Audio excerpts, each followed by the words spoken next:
Good morning, guys! Today, I decided na ipagluluto ko ang husband ko ng breakfast.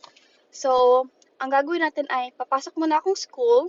It's gonna finish in 2 hours. Tapos, pupunta tayong store to buy the ingredients. I just finished class. Now, we're going to go to the store to buy the ingredients para sa lulutuin natin.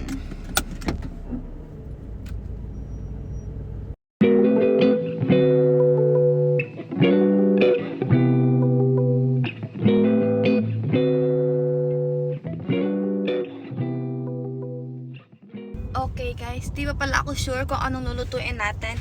Magsasearch muna ako sa Google. Kahapon, tinanong ko siya kung gusto niya ng bread.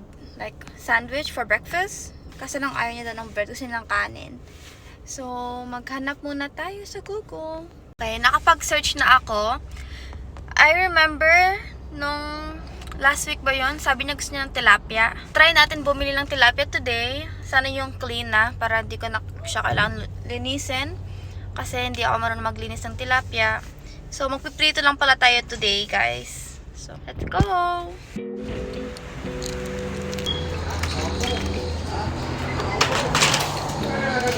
Kuha tayo ng basket, guys. Tilapia. Saan ang tilapia dito? Alam pa i-defrost yung tilapia, di ba? Ito mga fish.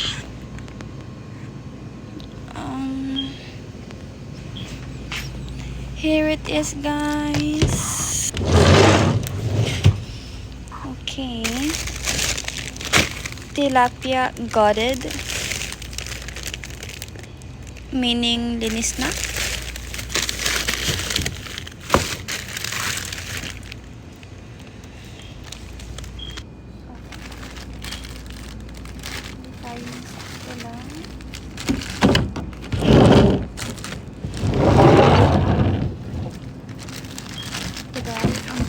Natin 3.37 lang siya. Mura pa lang tilapia. Ang bagay sa tilapia ay kamatis at talong. Bibili tayo ng kamatis at talong.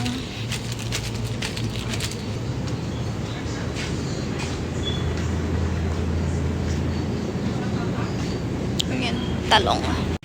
Meron pa pala kaming talong sa bahay. So, kamatis lang bibilin natin.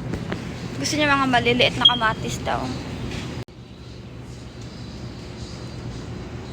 Walang maliliit. So, okay na siguro to. 125. Habang nasa store na tayo, bilhin na din tayo ng kape. Kasi, mahilig siya sa kape, guys. Asan ba yung coffee section dito? Ito, mga milk. Pero coffee ang hinahanap natin, hindi milk. Ito na pala, guys, yung mga kape. Coffee ko. Blanca. LA Coffee. Try natin to. Naalala ko na sa Pilipinas ako, ito yung iniinom sa akin. Ito yung pinapainom sa akin. Okay, bayad na tayo, guys. Check out.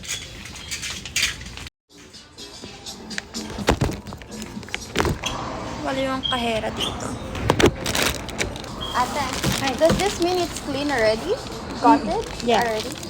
But you remove the hasang, The fin? no, not the fins, the one inside. What do you call the one? I don't know the English.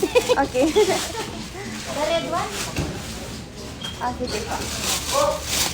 but no more the scale already. No more the scale. Okay.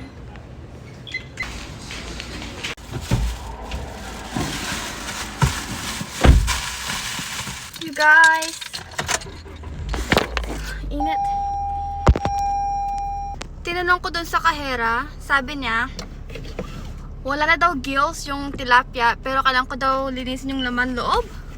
Search natin sa YouTube. Actually, hindi kasi talaga ako marunong magluto. Tinatry ko lang. You know, wife duties. Ay. So, on the way na tayo sa bahay para lutuin yung tilapia. na hindi ko alam linisin. Nasa bahay na tayo, guys. Di-defrost ko lang yung tilapia kasi dapat naka-defrost siya bago siya lutuin, di ba?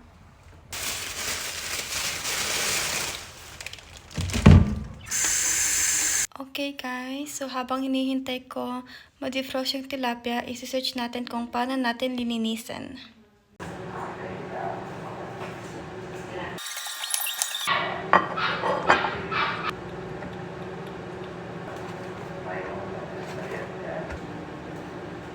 Like sometimes, It stays ba dun sa website niya? opo.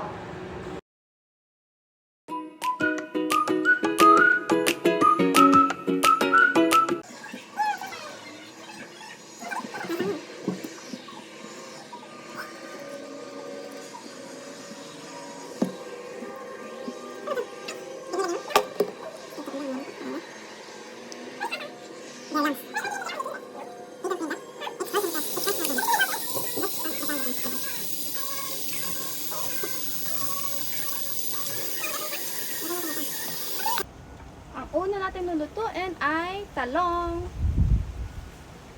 So, papainitin muna ang kalan para hindi siya mag-stick, 'di ba? Kita nyo ba, mga guys, mga friends, ang kalan? Press ko naman dito. Ting oil para sa talong. Tapos mamaya ko nang dadagdagan pag yung tilapia na ang ready, isa lang. Sa labas tayo nagluluto kasi maamoy ang tilapia. Ayoko naman mangamoy tilapia ang buong living room namin.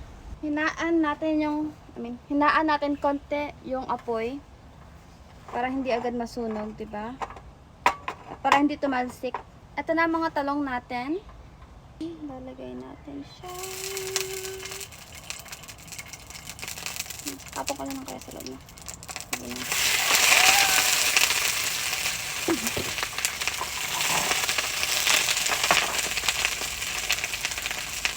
Aray! Ito po ang talong natin. Piniprito muna natin siya bago isa lang ang tilapia. Flip na natin siya. Flip.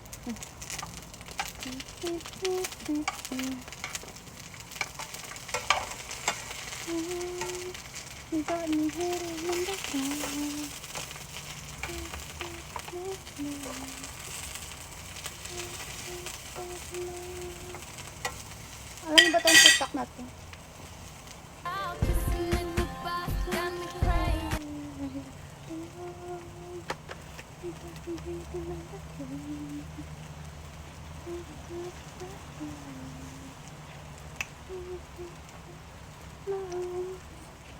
Ito na siya.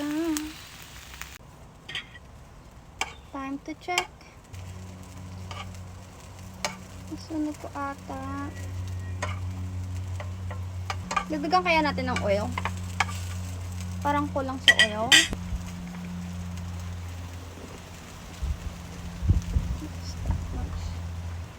11:30 na guys. I have school 1 o'clock ulit. Wala pa akong breakfast at lunch. So this is my brunch. I try to cook every Monday, Tuesday, Wednesday kung kailan off ako sa work. Para naman hindi kami puro bili sa restaurant. Mahal kasi bilihan dito eh. At saka tipid magluto sa bahay ha. Tingnan mo, $7 lang ata na gastos ko dito. Pero kung sa restaurant ka, mga 20 siguro. $20. For 2 ulam. Pero pag bumili ka sa store, less than $10. Kaso nga lang, kailangan mo lutuin. Which is time consuming. Ilalagay ko na siya sa plato.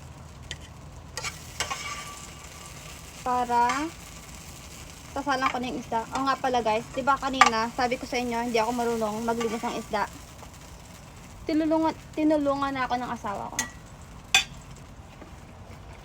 Pag prito daw, madaming oil para maluto. Tapos, itatabi na lang natin yung natitirang oil para next time. Diba? Pwede naman ulit gamitin para hindi sayang. Mahal din ang oil. So, So, papainitin muna natin yung oil, tapos sasalang na natin yung tilapia. Sabi nga pala, pahiran ko ng konting asin yung tilapia. Para daw may lasa. Yun ang gagawin natin. Pwede ko na ba ilagay? Tatalsik to. Okay. In fairness, dito malsik.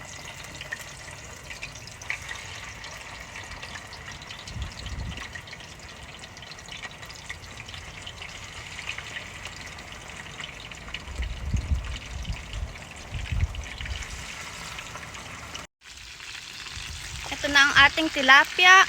Piniprito na.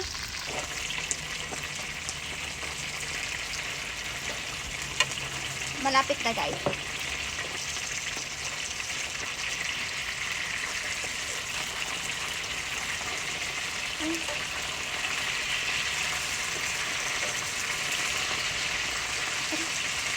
Bakit dumikit yung yung skin sa kalan? Kalan sa kaldero? Kalan. Sa kalan? Di pa yung gano'ng kaluto. Pero, lutuin ko muna half side yung sa isang side, tapos flip ko siya ulit. Naubusan pa nga ng gas. Kuha lang ako.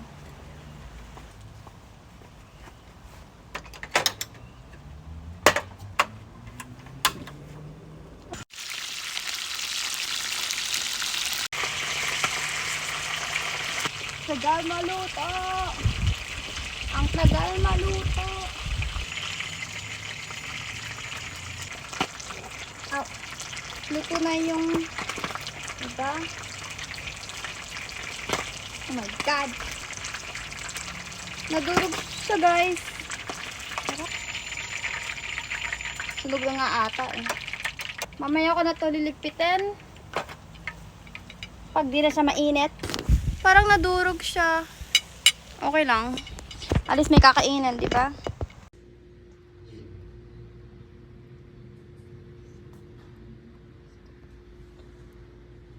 Kakain na po kami. Ngunit ayon sa aming nakausap, dapat kami magdala ng request letter para sa gusto namin makausap. Wala naman garantiya kung mapagbibigyan ka ng aming kaibigan na makuha ang electronic transaction laban sa isang ilang staff nurse. Siguro din namin hingin ang gobyerno ng departamento kung saan nag-confine. Sige. Okay guys, tapos na kami kumain. So, since ako yung nagluto, asawa ko naman yung naghuhugas ng plato para take turns kami. It is now 12:46 and I have class at 1 o'clock. So I'm just gonna rest for like 10 minutes and I'm gonna go to class. Thank you for watching this vlog.